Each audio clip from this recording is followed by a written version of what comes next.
बिस्मिल्लाहिर्रहमानिर्रहीम। अस्सलाम वालेकुम। मुल्क की मौजूदा सियासी सूरत हाल और उसके बाद मुल्क में होने वाली बारिश और सैलाब की तबाहकारियाँ। तो मुल्क में इस वक्त जो तबाही आई है, इस तबाही के बाद क्या ही अच्छा होता कि तमाम सियासी जमातें अपने इख्तलाफात को भुलाकर यकजा हो जाती और मुल्की मफाद का सोचती।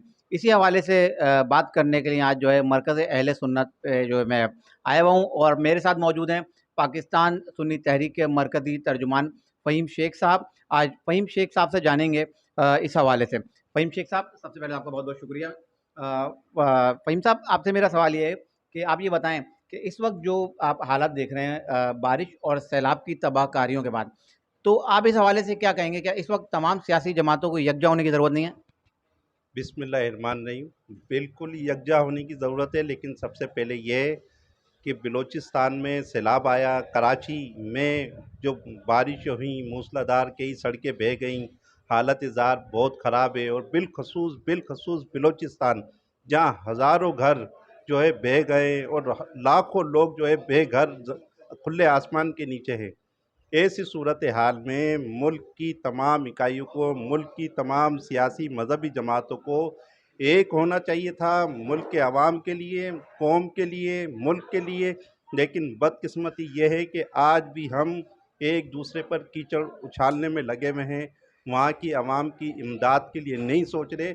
अगर वहाँ की आवाम की इमदाद के लिए सोचते तो मैं ये समझता हूँ कि ये कोई दिनों में नहीं, घंटों में उनकी ज़िंदगी जो है वो बहाली की तरफ आ जाती। लेकिन सिर्फ हुकूमत सब कुछ नहीं कर सकती, अपोजिशन को भी और तमाम इकाइयों को भी जिस तरीके से वहाँ फलाही इदारे काम कर रहे हैं। हमारा पाकिस्तान सुन्नी तहरीक का शोबा अहले सुन्नत खिदमत फाउंडेशन भी वहाँ पर जो है फलाही सरगर्मियों में मुलविस है, राशन तकसीम हो रहा है, सारी चीज़ें हो रही हैं। तो इन तमाम सियासी जमातों को भी करना चाहिए था। और मैं फिर इन तमाम सियासी जमातों के कायदीन से कहता हूँ, सियासत अपनी जगह करें, लेकिन अल्लाह के वास्ते और उसके रसूल का वास्ता देता हूँ कि मुल्क की कौम के लिए, मुल्क के मफाद के लिए, पाकिस्तान के लिए एक होना होगा और एक होकर आपको काम करना चाहिए। अच्छा, मुल्क में आप पहले ही महंगाई के सबब जो है आपने देखा था कि अवाम जो है बदहाल थी। उसके बाद ये सैलाब, तो आप पाकिस्तान की अवाम जो इस वक्त जो गुर्बत की चक्की में पिसी है, इनके लिए हुकूमत से आप क्या मुतालबा करेंगे? देखिए, इसके लिए हुकूमत, होता ये आया है कि सैलाब अपनी जगह मौजूद है, लेकिन जो हुकूमत आती है वो दूसरी हुकूमत मत की हो, उसको कोई सज़ा मिली हो या उसको जो है नेब या अदालतों के ज़रिए कैफ़रे किरदार तक पहुँचाया गया, सिर्फ इल्ज़ाम तराशी मैं समझता हूँ कि सियासत की जाती है। अब रही कि अवाम की बहाली और महंगाई जो मुस्तकिल चल रही है, तो मौजूदा हुकूमत ने कहा था कि माजी की हुकूमत जो है वो IMF से ऐसे फैसले कर गई है। चलें जी, हमने आपकी बात भी मान ली, हमने एक्सेप्ट भी कर लिया। अवाम ने आपने अवाम का जहन बनाना शुरू किया कि पेट्रोल इतना महंगा होगा, अवाम ने वो जहन भी बना लिया। आपने IMF की हर जायज़ और नाजायज़ शराइत को तस्लीम करके सारी मान लिया, तो उसके बावजूद आज फिर अवाम को रिलीफ क्यों नहीं मिल रहा है? फिर वो फंड कहाँ जा रहा है जो IMF से लिया जा रहा है? तो गरीब को वो क्यों, आज पूरी दुनिया में पेट्रोल की कीमतें गिर रही हैं, तो पाकिस्तान के अवाम को वही वाला रिलीफ क्यों नहीं दिया जा रहा जिस तरीके से वो पेट्रोल की कीमतें गिर रही हैं? अगर उस हिसाब से आप रिलीफ दें तो मैं समझता हूँ महंगाई भी कम होगी, डॉलर भी गिरेगा। लेकिन आप ऐसी शराइत, चाहे IMF हो या दुनिया की कोई भी ताकत हो, उसकी ऐसी शराइत ना माने कि आज अवाम वैसे ही 2 वक्त की रोटी के लिए परेशान है। आज भी मुल्क की 12 करोड़ से ज़ायद अवाम वो गुर्बत की लकीर से नीचे की ज़िंदगी गुजार रही है। आपको हैरत होगी, 12 करोड़, ये मेरा फिगर्स नहीं है, ये एमिनेस्टी नेशन वालों ने बताया है, उनकी तरफ से ये रिपोर्ट है।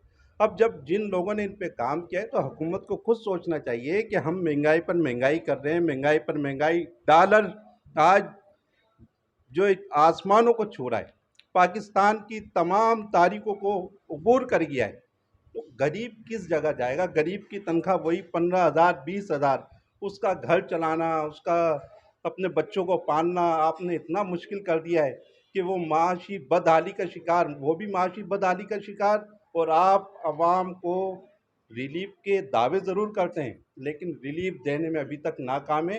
اس کے لیے آپ کو سوچنا ہوگا. تو جیسا کہ آپ کو پتہ ہے کہ اس وقت جو ہے سب سے زیادہ جو عوام کو ریلیف فراہم کیا وہ ہماری پاک فوج نے کیا ہے، اور پاک فوج ہی ہمیشہ سے جو آپ کو تنقید کا شکار رہی ہے، جس میں جو ہے ہمارے میجر جنرل سرفراز صاحب اور ان کے دیگر افسران نے جامع شہادت نوش کیا. اس پر آپ کیا کہیں گے؟ لیکن سب سے پہلے تو یہ ہے کہ پاک فوج پاکستان کا وہ واحد معتبر ادارہ ہے جس کو عوام دل و جان سے جس کا احترام کرتے ہیں، جس کی عزت کرتے ہیں.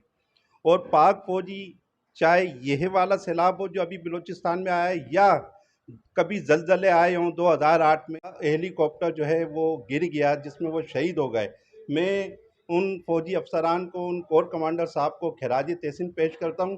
اور یہ میں بتا دیتا ہوں فوج کے خلاف جو لوگ سازشیں کرتے ہیں وہ پہلے اپنے گریبانوں میں جھانکیں، کیونکہ یہ فوج ہی ہے جو بارڈروں پر کھڑی ہے اور ہم رات کو سوتے ہیں.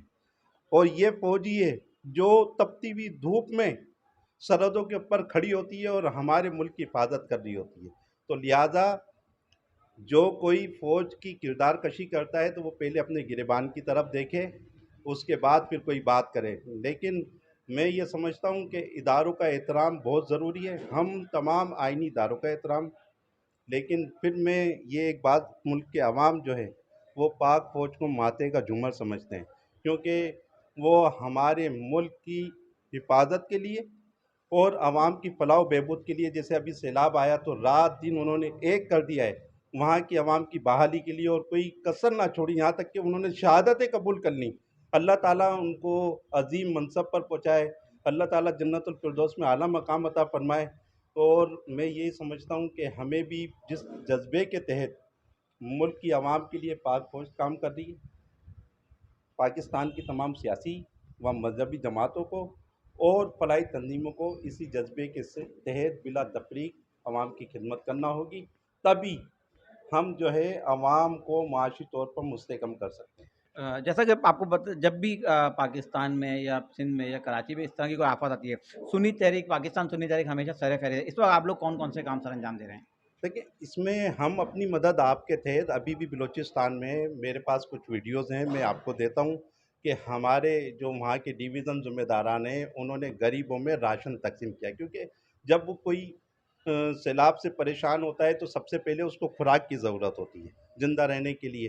تو وہ خوراک ہم نے پرووائڈ کی ہے، ہم نے ہر گھر میں وہاں راشن پہنچانے کی کوشش کی ہے. تو میں اس کی آپ کو ویڈیوز بھی دوں گا تاکہ وہ آپ اپنے یوٹیوب چینل پہ چلا سکیں.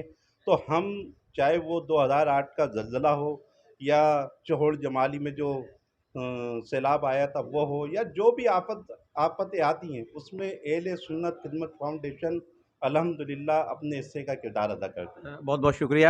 یہ ہمارے ساتھ موجود تھے فہیم شیخ صاحب. سب سے اچھی بات پاک فوج کے لیے ہے کہ پاک فوج ہے تو ہمیں ظاہر سی بات ہے پاک فوج کے جوان سرحدوں پر جاگتے ہیں تو ہم لوگ سکون سے سوتے ہیں. میں اپنے تمام دوستوں دیکھنے والوں سے یہی گزارش کروں گا جنہوں نے میرا چینل اب تک سبسکرائب نہیں کیا وہ میرے چینل کو لازمی سبسکرائب کریں اور ویڈیو لائک کریں اور اپنے قیمتی رائے سے ضرور آگاہ کریں. بہت بہت شکریہ.